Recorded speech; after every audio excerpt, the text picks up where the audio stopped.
Donnie and Dolly. The team is supported by ableauctions.ca. Closing your business? We can help. Barks, the one with bite. What do you mean Barks has bite? Johnny? What do you mean Barks has bite? Johnny? What do you mean Barks has bite? Oh, hey, man. What do you mean Barks has bite? Here, try some of this.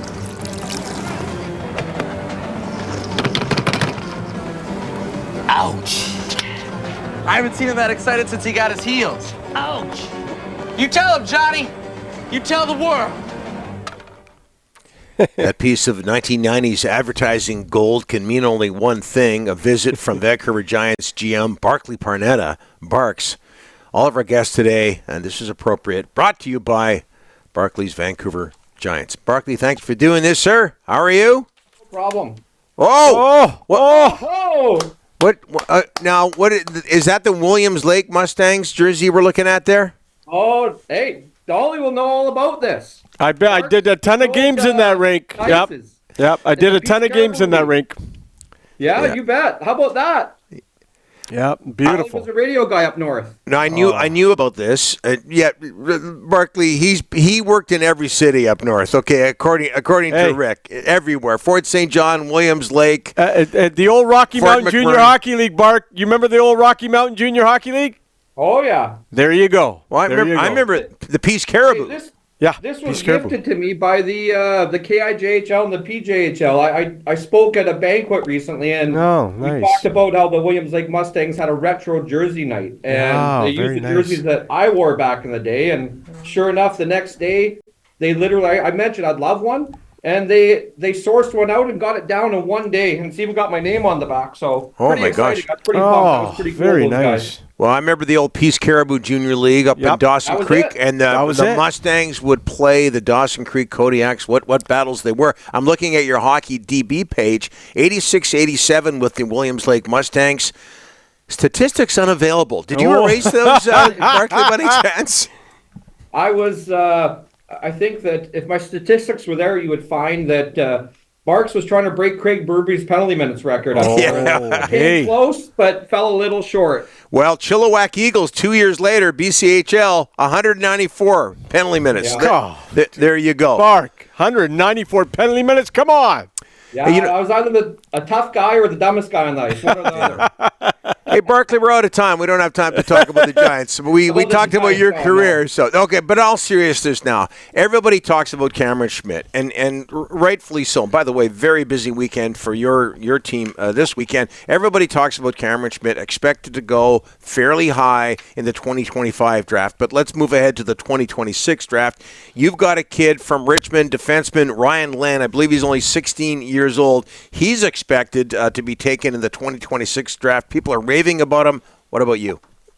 Yeah, I mean, Ryan was, I was fortunate enough to have him on the Team Canada White team that I was managing, that we just recently came off winning the gold medal, and he was a huge part. I mean, you come to any game on any given night, you have no idea this kid's 16. He's eating up big minutes. The poise that he plays with, and the small little detail things that you may not notice right away, but a hockey coach or a hockey guy would really notice. You know, he finishes in front with his hits, and that means like he's on the right side of the hit when he rubs guys out. The small chips off the boards to get pucks moving up the ice. He's consistently exiting our zone, and often if we are exiting, even if it's the other side, it's usually because he's done a little play somewhere that's got that moving. Hey, Bark, winless in your last four. You got a new goaltender in town, I think, from Camrose Junior A. I've been there too. What's going on with the winless in four?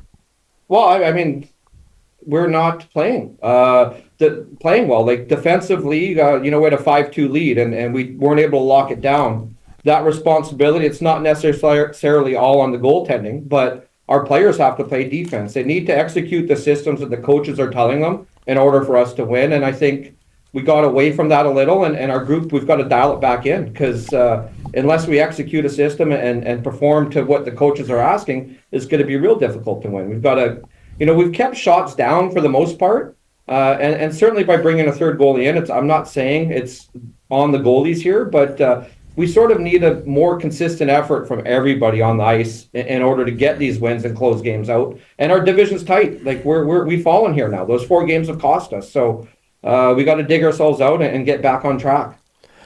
Hey, Bark, we got to ask you about this NCAA Western Hockey League, BC Hockey League. Everything's going on. They had a Board of Governors emergency meeting the other day. The NCAA allowing your players now to go there. They don't have to go to the BC Hockey League to get a scholarship. Talk about this and how has it affected you guys and junior hockey in general?